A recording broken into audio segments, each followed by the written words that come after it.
জীবনের শত শত ব্যাম্বু খাওয়ার দুঃখ ভুলতে মাঝে মধ্যেই তো আসতে পারেন শ্রীমঙ্গল ঘুরতে। ভিডিওতে দেখা যাচ্ছে চাচাতো ভাইগণ একটু তামাশা দেখছিল। এটাও ভালো, অন্তত টিকটকে যে আমাশা মার্কা ভিডিও দেখার চেয়ে। ভিডিওতে দেখা যাচ্ছে একটি সিঙ্গেল খাল, আমার মতো, নাম চাঁদের গাড়ি, অথচ চলে পৃথিবীতে। এটি আমার একটি চা বাগান।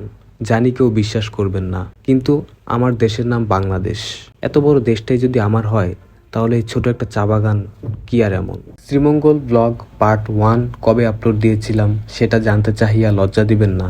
তারপর 3 পর্বতারোহী চাচাতো ভাইদের সাথে উপরে উঠে চা বাগানের ভিউ দেখতে আসলাম।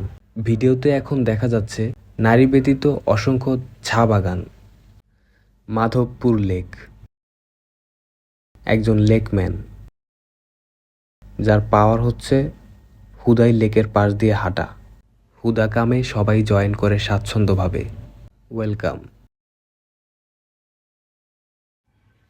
একজন সম্মানিত নবাব ঘুমাচ্ছেন, বাকি নবাব পেঁচাল পারছেন।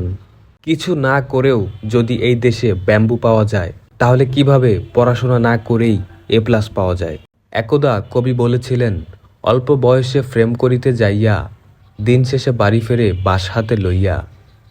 জীবনে পাওয়া বাঁশগুলো যদি বিক্রি করা যেত, তাহলে এই ভিডিওটা হয়তো সুইজারল্যান্ডে শ্যুট হতো। থ্যাংক ইউ বোয়াল মাস ফর ওয়াচিং দিস ভিডিও।